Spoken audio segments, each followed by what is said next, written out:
아 근데 만약에 아편이 없었다고 생각해봐요. 그러면 이제 아편 전쟁도 없었을 거 아닙니까? 아, 그런 쪽으로 넘어가는 건가요? 중국 청과 이제 세계, 서양 세계가 접촉하는 게 어떤 좀 다른 경로로 이루어졌겠죠. 사실 아편 전에 은과 비단 차로 충분히 거래가 잘 됐는데 영국이 이제 은이 모자라니까 아편을 준 거잖아요. 굳이 아편 없었어도. 네. 근데 그러면 전쟁이 일어나지 않았겠죠. 그러니까 전쟁은 나쁜 거잖아요. 전쟁이 인류 발전에 도움이 됩니까?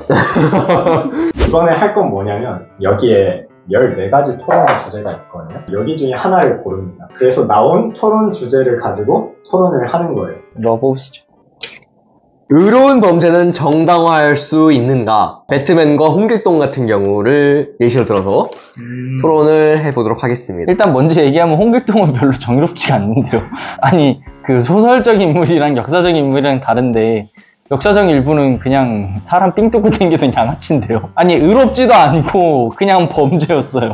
여기는 소설 속의 홍길동. 아, 소설적인 홍길동으로? 알겠습니다. 저는 사적 제재에 반대하는 사람입니다. 우리는 모두 법치주의 국가에 살고 있고 모든 사람들은 법치 아래에서 평등하게, 법 아래 평등하게 살아가고 있습니다. 그것이 우리가 신뢰하는 자유민주주의의 법치 시스템인 것입니다. 의로운 범죄가 정당화될 수 있다면 그것은 공적인 우리가 법에서 다스리는 부분을 넘어서서 개인이 법을 초월한 것으로 보는 것입니다. 아무리 의롭다고 판단할지언정 그 범죄가 정당화될 수는 없다고 생각합니다. 뭐 컨셉 뭐로 잡은 거야? 왜 이렇게 빡세졌어? 저는 좀 편하게 할게요. 맞는 말이고 좋은 말인데 일단 세상이 그렇게 돌아가진 않잖아요? 그리고 아까 저희가 예시로 들었던 게 홍길동이랑 배트맨인데 배트맨은 고담시에 살잖아요. 근데 고담시는 일단 법이라는 게 제대로 돌아가지가 않거든요. 거기 맨날 조커가 막 스쿨버스 타고 막 은행 삥 뜯고 다니고 홍길동도 나라가 말세잖아요. 사회 시스템이 제대로 운영되지 못하는 경우라면 오히려 그게 법치국가로서의 의미가 있나? 그렇게 본다면 의로운 범죄도 충분히 정당화될 수 있다고 생각을 하고 작하다 나쁘다가 아니고 정당화될 수 있는 거잖아요. 그래서 그런 입장에서 본다면 충분히 정당화될 수 있다고 생각을 하고 지금 우리나라에 비교를 해본다면 뭐 특히 뉴스에서 되게 시민들이 분노하고 그런 게 있잖아요. 형량이 너무 약하다, 처벌이 제대로 안 된다. 그래서 오히려 그런 행동들이 보인다면 법이 또 개선될 수도 있는 여지가 되지 않을까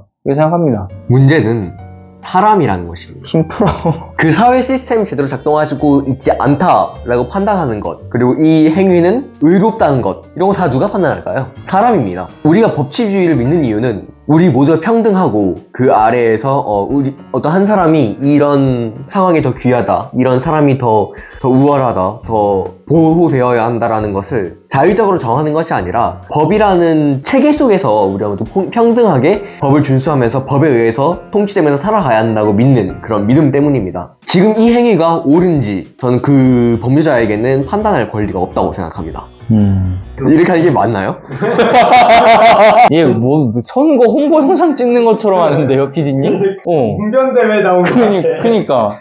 어떻게 해야지? 근데 사실 범죄도시 같은 것도 보면 사실 마동석이 그렇게 피고인들 패고 다니고 그러는 게 딱히 정당화되고 옳은 행동은 아닌 거잖아요, 아까 얘기한 것처럼. 근데 사람들은 그런 거 열광하고 또 좋아하잖아요. 그래서 그런 건 어떻게 생각하세요?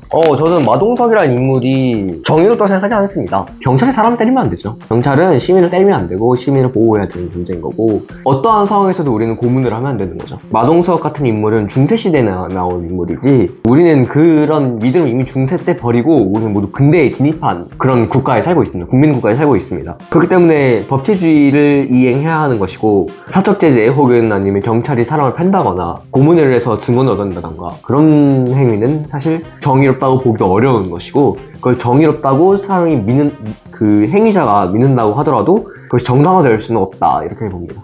너 어딜 과자 만진 손으로 신성한 종이를 뽑으려고. 주류 문화는 인류에게 이득인가 손해인가? 인류가 술을 먹어온 게 인류의 발전에 도움이 됐느냐라고 묻는 것 같아요. 근데 인간은 꽤 오래전부터 술을 마셨어요. 제가 알기로 청동기 때부터는 확실히 마셨거든요. 진화 심리학을 공부하는 사람으로서 말씀드리자면 술은 인간만 먹지 않습니다. 호모사피엔스가 되기 이전에도 그리고 분화되기 이전에도 술을 먹었을 것으로 보고 있어요. 그래서 우리가 술을 먹는 이유는 과일 때문인 거거든요. 과일이 어느 숙성이 되면 자연스럽게 술이 생기니까 과일에 대한 선호가 술에 대한 선호로 옮겨왔다고 보아야 될 것 같아요. 그것이 우리 인류에 도움이 되었는가? 근데 이거 얘기하기 전에 잠깐 좀 더 얘기하면 제가 알기로 코알라랑 코끼리도 술을 먹습니다. 코알라 코끼리도 술 먹습니다. 예. 그리고 이거는 일단 얘기하기 전에 그냥 지금 팥 떠오르는 생각 얘기하면 이 말씀하셨듯이 청동기 때부터 술을 마셨는데 지금 이렇게 살고 있잖아요. 이러면 도움 된 거 아닐까요? 네, 술을 안 마셨으면 이것보다 더 잘 살았을까 지금? 그거를 모르는 거죠. 아, 그걸 지금 얘기하면 되는 거군요. 네. 저는 맞다고 생각을 해요. 왜냐하면 이게 이제 술이라는 게 인간의 물론 육체는 해치지만 정신적으로 뭔가 주는 게 있잖아요. 전쟁 때 항상 이기면 술을 이렇게 나눠줬잖아요. 뭐 물론 전쟁이 인류 발전에 도움이 됐다고는 뭐라 말은 못하겠지만 어쨌거나 인간의 그런 기분을 고양시키고 축제의 자리에는 언제나 술이 있었다. 그리고 사람은 단순히 이렇게 채찍질해서 굴린다고 인류가 발전하는 게 아니고 사람은 기분이 좋아야 뭔가 잘 될 거 아니에요. 그렇다면 기여한 바가 충분히 있다. 그렇게 생각합니다. 마약은 어떻게 생각하십니까? 마약은 척결되어야죠. 그러니까 마약은 인류 발전에 도움이 됐을까요? 저는 안 됐을 것 같아요. 왜냐하면 이게 육체에 훼손을 미치는 정도가 다르잖아요, 일단. 근데 만약에 아편이 없었다고 생각해봐요. 그러면 이제 아편 전쟁도 없었을 거 아닙니까? 아, 그런 쪽으로 넘어가는 건가요? 그리고 이제 중국 청과 이제 세계, 서양 세계가 접촉하는 게 어떤 좀 다른 경로로 이루어졌겠죠. 그거 전에 약간 저희는 인류라고 한다면 인간을 얘기해야 되는데 국가가 아니고 아편 때문에 많은 인류가 죽거나 폐인이 됐잖아요. 하지만 아편 전쟁으로 서양의 문물이 근데 그건 국가의 얘기잖아요. 들어오면서 중국 땅에 있고 중원과 한반도에 있는 사람들이 좀 더 신기한 문명들을 많이 받지 않았습니까? 이 양이 비교가 될까요? 그 신기한 문명이 사실 의술에도 포함이 됐고 그걸로 사람들을 분명히 더 많이 살렸을 거란 말이에요. 근데 이거는 잠깐 얘기를 해보자면 사실 아편 전에 은과 비단으로 충분히, 그러니까 은과 비단 차로 충분히 거래가 잘 됐는데 영국이 이제 은이 모자라니까 아편을 준 거잖아요. 굳이 아편 없었어도. 네. 근데 그러면 전쟁이 일어나지 않았겠죠. 그러니까 전쟁은 나쁜 거잖아요. 전쟁이 인류 발전에 도움이 됩니까? 근데 사실 전쟁으로도 사실 인류는 많이 발전해왔어요. 그럼 앞으로도 발전을 위해서는 전쟁이 팡팡 일어나야 되겠네요. 그건 이제 논리적 비약인 것이고요. 그러니까 마약으로 인해서 마약 문화가 어떻게 영향을 미쳤는지 사실 우리는 그 변수가 너무 많아요. 결과가 너무 다양하게 일어나기 때문에 이렇다 저렇다 제가 말하기가 상당히 조심스러운데 그렇다고 생각 그럴 수도 있을 것 같다는 한번 상상을 해보자는 거죠. 마약이 없고 아편이 없는 세상이라고 해봅시다. 그리고 영국과 서방의 그런 문물들이 빠르게 동양과 아프리카나 아니면 다른 그 당시에 더 낮은 군사적 아니면 의료적인 기술을 갖고 있었던 지역에 빠르게 보급될 수 있었겠는가. 그런 식으로 본다면 인류의 발전에 도움이 됐을 수도 있지 않을까. 이런 한번 상상을 해보고 싶어요. 잘 들었고 인류에는 문화가 있잖아요. 음주 문화와 마약 문화. 이 두 개의 뉘앙스만 봐도 충분히 이제 뭐가 나은지 느낌이 온다. 물론입니다. 생각이 듭니다. 음주랑 마약은 동급은 아니죠. 그러니까 뭐 물론 과거에 대한 그런 상상도 좋지만 현대의 관점에서 음주가 우리 사회에 정착된 모습과 마약이 우리 사회에 정착된 모습을 비교해 봤을 때 확연히 음주가 훨씬 낫지 않나 그런 생각이 듭니다. 근데 마약은 병원에서 쓰잖아요. 의료에서 약간 진통 관점에서 본다면 그쵸, 술은 마약이 대체할 수 없죠. 그러니까 마약이 의료 분야에서 진통 한정으로만 하는 역할을 봐도 술이 그걸 대체할 수 없죠. 그런 관점도 새로운 것 같습니다. 근데 우리가 마약이라고 퉁치지만 사실 그 마약 안에는 뭐 CBD도 있고 대마도 있고 코카인도 있고 펜타닐도 있고 이렇게 다양한 거잖아요. 그걸 퉁치는 게 아니라 또 범위를 줄여서 의료용 대마 이런 식으로 한정하면은 또 그 나름대로 의의가 있을 수 있다고 생각하거든요. 그렇습니다. 마약과 술은 좋은 것? 좋은 것? 과도한 음주는 기형아의 출산 확률을 높이고 건강에 해롭습니다. 그렇습니다. 음주 및 약물 상담은 국번 없이 몇 번이죠?